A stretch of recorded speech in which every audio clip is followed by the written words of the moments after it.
معین گناہ ہے تو اس معین گناہ کی توبہ اس وقت تک کرتے رہنا ہے، اس وقت تک کرتے رہنا ہے کہ دل گواہی دینے لگے کہ اللہ نے توبہ قبول کر لی ہوگی، یا بھول جائے آدمی اس معین گناہ کو بھول جائے تو بس اب معین گناہ کو یاد کر کے اس کی توبہ نہیں کرنی۔ میں مثال دوں، ایک آدمی بچپن میں کوئی گناہ اس نے کیا ہے، بہت برا گناہ،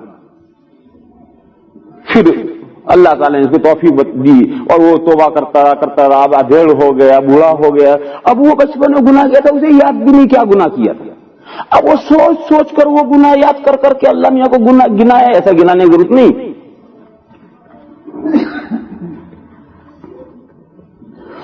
پھر یہ تو توبہ کی حقیقت میں نے بتائی۔ پھر ایک بات یاد رکھنے کی یہاں یہ ہے کہ کھیتی کرتے ہیں تو پہلے زمین ہموار کرنی پڑتی ہے، ہل چلانا پڑتا ہے، تب اس میں بیج پڑتا ہے، روکتا ہے، اور سخت بنجر کھیت میں ہل چلائے بغیر بیج بکھیر دو گے تو بیج بیکار جائے گا، اگے گا نہیں۔ تو توبہ کرنے کے لیے بھی زمین ہموار کرنی پڑتی ہے، وہ توبہ کی حقیقت میں داخل نہیں۔ توبہ کی حقیقت تو وہی 3 چیزیں جو میں نے بتائی تھی، لیکن توبہ کرنے کے لیے پہلے زمین ہموار کرنی پڑتی ہے، اور زمین ہموار کر کے پھر توبہ کرو تو انشاءاللہ جلدی توبہ قبول ہوگی۔ زمین ہموار کیسے ہوتی ہے؟ بعض گناہ تو ایسے ہیں کہ ان کی زمین ہموار ہوتی ہے خیرات کرنے سے۔ صدقہ کرو اللہ کے راستے میں، اور صدقہ کر کے پھر توبہ کرو، انشاءاللہ توبہ جلدی قبول ہوگی۔ اور اس کے بغیر بھی ہو سکتی ہے، لیکن امید کم رکھنی چاہیے۔ مثال دوں میں، حدیث شریف میں ترمذی شریف میں حدیث شریف میں یہ مضمون آیا ہے کہ ایک آدمی سے غلطی ہو گئی اور اس نے اپنی بیوی سے منتھلی پیریڈ میں صحبت کر لی، اسے غلطی ہو جاتی۔ اور ہم لوگ جو ایک بیوی رکھتے ہیں ان کے لیے زیادہ مسئلہ ہے، پریشان کن مسئلہ ہے۔ 2 بیویاں ہوں تو ایک بیوی منتھلی پیریڈ میں ہے تو اپنی ضرورت اپنی دوسری بیوی کے پاس جا کے پوری کرے، اور ایک ہی بیوی ہو تو کیا کرے؟ یہ غلطی ہو جاتی۔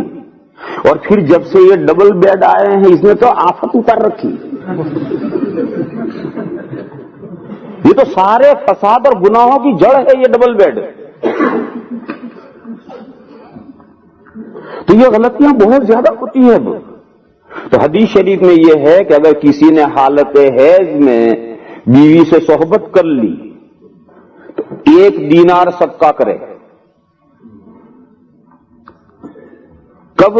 جبکہ شروع دنوں میں اس نے صحبت کی ہو، حیض شروع ہوتا ہے تو شروع کے 3 دن لال خون آتا ہے، لال نہیں کالا، لال گہرا لال یعنی کالا سا خون، سیاہی کی طرف مائل خون آتا ہے اور بدبودار خون آتا ہے۔ اس زمانے میں اگر صحبت کر لیے تو 1 دینار صدقہ کرے، اور آدھا زمانہ گزرنے کے بعد پھر خون کم بھی ہو جاتا ہے، ہلکا بھی پڑ جاتا ہے، اس کا رنگ بھی لال ہو جاتا ہے، اب کالا سا نہیں رہتا اور بدبو بھی زیادہ نہیں رہتی اس میں، تو اس زمانے میں اگر صحبت کی ہے تو آدھا دینار صدقہ کرے۔ دینار کیا ہے؟ دینار حضور کے زمانے میں 2 سکے چلتے تھے، ایک گولڈ کا ایک سلور کا، تو جو گولڈ کا سکہ تھا وہ دینار کہلاتا تھا، اور سلور کا جو سکہ تھا وہ درہم کہلاتا تھا۔ اس زمانے میں جو سکہ چلتا تھا دینار کا، وہ دینار آج بھی کویت میں چلتا ہے۔ کویت میں جو نوٹ ہیں اس میں دینار کے نوٹ بھی ہیں، درہم کے نوٹ بھی ہیں، اور میں یہ سمجھتا ہوں، مجھے صحیح بھاؤ تو نہیں معلوم، تو آپ ہی حضرات کو جانتے ہوں گے، باقی جو کویت میں 1 دینار چلتا ہے وہ آپ کے $25 کے ایکول ہوگا۔ یہ میں مجھے موٹا سا اندازہ کرتا ہوں، مجھے صحیح نہیں معلوم۔ آپ کے $25 کا 1 دینار کے بقدر ہے، $1 کی قیمت $25 ہے 1 دینار۔ تو اگر شروع زمانے میں اس نے بھی حیض کے زمانے میں بیوی سے صحبت کر دی تو 1 دینار صدقہ کرو، اور اگر آخری زمانے میں صحبت ہو گئی تو آدھا دینار صدقہ کرو۔ یہ صدقہ کیوں کروایا گیا ہے؟ یہ صدقہ کرو پھر توبہ کرو تو توبہ کو جلدی قبول ہوگی۔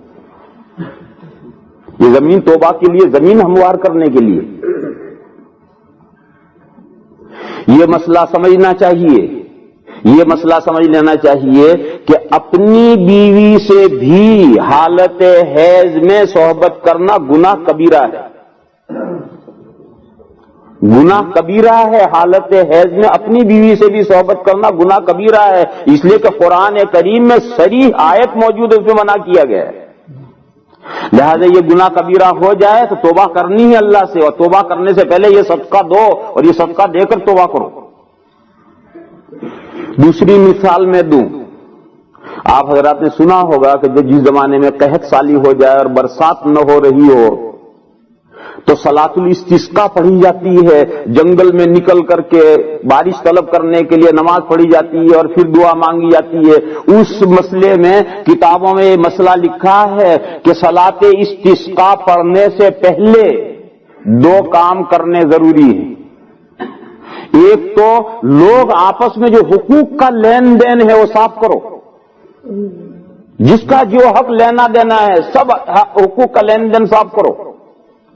اور دوسرا خوب خیراتیں کرو، 3 دن تک خیراتیں کرو، اور پھر 3 دن گزار کر اب نکلو جنگل میں اور صلاۃ الاستسقاء پڑھو اور اللہ سے بارش مانگو. انشاءاللہ بارش اللہ عطا فرمائیں گے. آج کل ہمارے ہندوستان پاکستان میں برساتیں کبھی نہیں ہوتی تو لوگ بارشیں مانگتے ہیں، نہیں ہوتی بارش. یہ صلاۃ استسقاء پڑھتے بھی اور بارش نہیں ہوتی. کہاں سے ہوگی بارش؟ تیاری تو کی نہیں، نہ آپس کے حقوق کا لین دین صحیح کیا ہے، نہ کوئی خیر خیرات کی ہے، نہ اپنے گناہوں کی اللہ سے معافی مانگی ہے، اور جا کر اللہ سے اللہ بارش دے دیتی ہے. بارش تھوڑی مل جاتی ہے. بارہا ہم نے دیکھا کہ صلاۃ الاستسقاء پڑھی گئی، بارش نہیں ہوئی. تو صلاۃ الاستسقاء کے لیے کتابوں میں، فقہ کی کتابوں میں یہ لکھا ہے کہ 3 چیزیں پہلے تیاری کرنا ضروری ہے. ایک تو کہ حقوق کا لین دین صاف ہو جانا چاہیے، کسی کا کسی پر حق باقی نہیں رہنا چاہیے. تیسرا ہے کہ 3 دن تک لوگ خیراتیں کریں. کیوں؟ ان الصدقۃ تطفئ غضب الرب. یہ صدقہ اللہ کے غصے کو ٹھنڈا کرتا ہے، اللہ کی ناراضگی کو کم کرتا ہے. اور تیسرا، اللہ سے اپنے گناہوں کی معافی مانگو. 3 دن تک گناہوں کی معافی مانگو اور پھر ایسے 3 دن گزار کر پھر 3 دن کے بعد جنگل میں نکلو اور صلاۃ استسقاء پڑھو اور بارش مانگو. اللہ ضرور بارش عطا فرمائیں گے. اب ہم ڈھنگ سے تو مانگتے نہیں ہیں اور پھر کہتے اللہ نے بارش نہیں دی، کہاں سے ملے گی جب تمہیں ڈھنگ سے مانگی نہیں تو میں عرض کر رہا تھا کہ کچھ گناہ تو ایسے ہیں کہ جن کے لیے توبہ کرنے کے لیے زمین ہموار کی جاتی ہے صدقے کے ذریعے، خیرات کے ذریعے. اور کچھ گناہ ایسے ہیں کہ ان کے لیے زمین ہموار کی جاتی ہے اللہ کے ذکر کے ذریعے، اللہ کو یاد کرنے کے ذریعے. قرآن کریم میں یہ آیت پاک موجود ہے سورہ آل عمران میں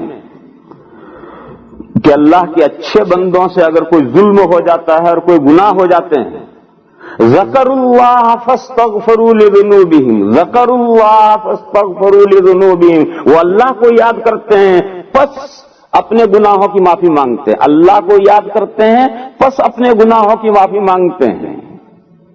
اسی آیت کریمہ کے میں سے مسئلہ نکال کر حضور نے صلاۃ التوبہ امت کو بتلائی. صلاۃ التوبہ کتابوں میں صلاۃ التوبہ ہوتی ہے، وہ صلاۃ التوبہ جو حضور نے حدیث میں بتلائی ہے وہ اسی آیت پاک سے نکالی ہے. کیونکہ اللہ نے یہ فرمایا ہے کہ اللہ کے نیک بندوں سے اگر کوئی گناہ ہو جائے تو وہ اللہ کو یاد کرتے ہیں پس توبہ کرتے ہیں. اللہ کی یاد کرنے کا سب سے بہترین طریقہ نماز ہے. تسبیح لے کر آپ بیٹھ جائیں، اللہ اللہ کریں، یہ بھی اللہ کو یاد کرنا ہے. لیکن اللہ کو یاد کرنے کا سب سے بہترین طریقہ جو ہے وہ نماز ہے. اسی لیے حضور نے فرمایا کہ اگر کوئی گناہ ہو جائے اور توبہ کرنا چاہو تو پہلے صلاۃ التوبہ پڑھو اور صلاۃ التوبہ پڑھ کر پھر توبہ کرو.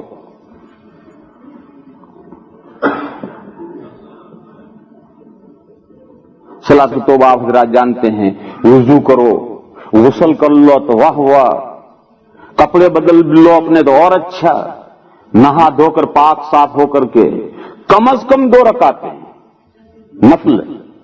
نفل کم از کم 2 رکعتیں، اور 4 پڑھ لو واہ واہ، 6 پڑھ لو اور اچھا، 8 پڑھ لو اور اچھا. لوگ اس غلط فہمی میں صلاۃ التوبہ 2 ہی رکعت ہے، 2 ہی، یہی غلط بڑھایا ہے۔ صلاۃ التوبہ کم از کم 2 رکعتیں ہیں، لیکن اگر کوئی 2 کے بجائے 4 پڑھ دے تو اور اچھی بات ہے، 6 پڑھ لے، 8 پڑھ لے، اور اچھی بات ہے، جتنا گڑ ڈالو گے اتنا میٹھا ہوگا، لیکن کم سے کم صلاۃ التوبہ 2 رکعت ہے۔ اور یہ 2 رکعت صلاۃ التوبہ پڑھ کر کے پھر اللہ کی بارگاہ میں توبہ کرنی ہے۔ تو یہ جو صلاۃ التوبہ ہے یہ مددگار بنتی ہے توبہ کی قبولیت۔